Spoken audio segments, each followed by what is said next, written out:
Bonsoir les amis, nous aimerions vous donner quelques chants. Je suis avec le frère Édouard Nzambimana et le père Ferdinand Kimamara et moi, le père Jonathan Nyongabo.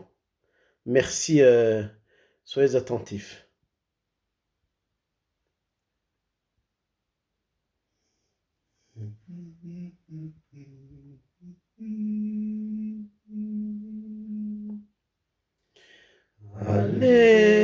Alléluia, tegura,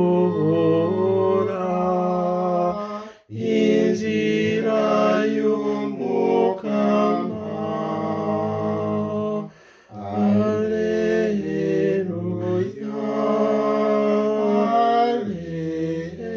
Alléluia. Inzira zigoramye zigororoke. Alléluia.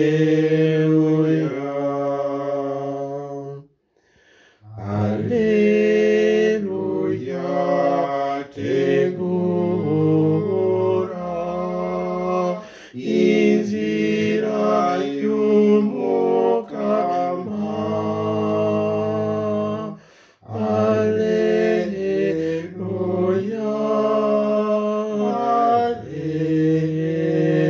Alléluia. Hahiriwa bazosanganira umukama. Alléluia.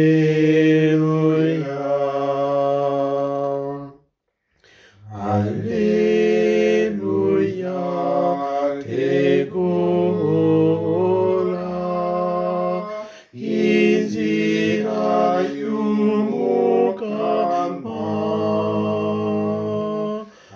Alléluia,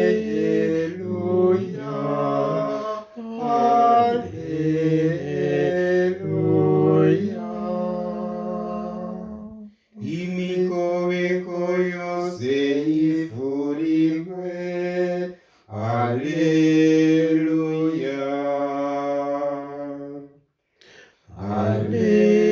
Alléluia, tegura,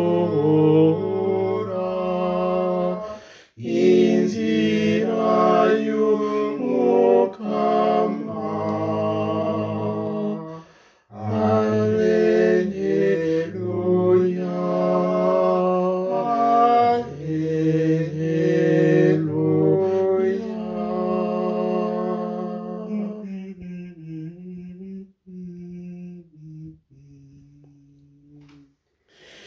umukama arimo kuza, yemwe niyashika tuzoba duhiriwe,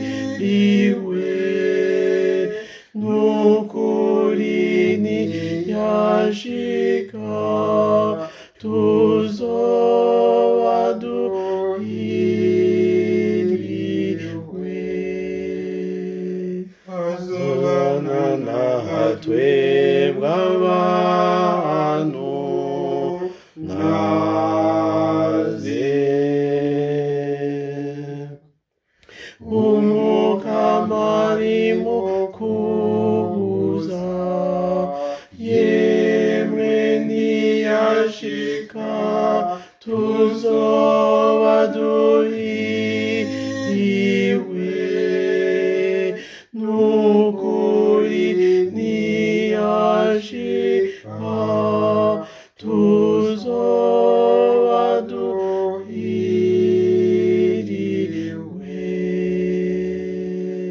Azozana Amahoro mu bantu naze.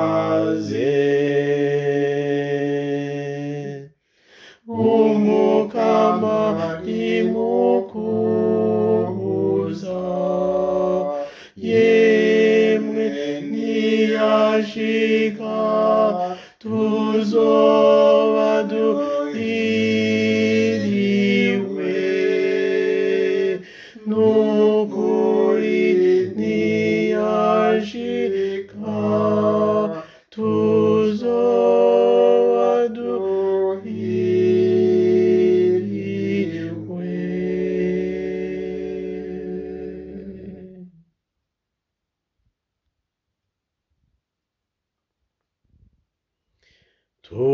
twirukiye uduhagarikire nyina mwera w'Imana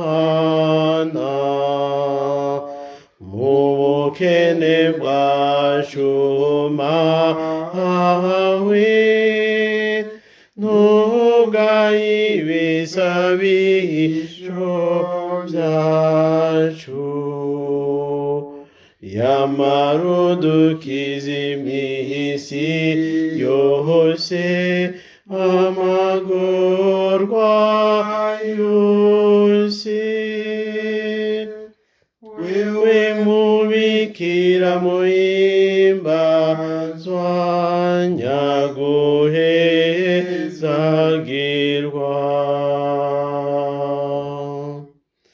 Mariya muvyeyi wa Yezu tuje iwawe kukwitura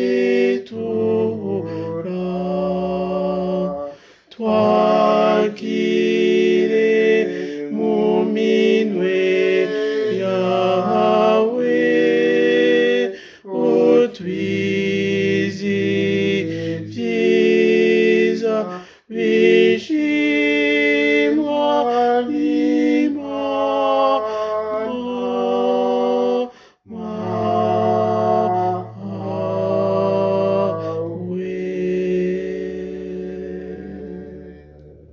Bonne méditation à vous et bon cheminement vers Noël.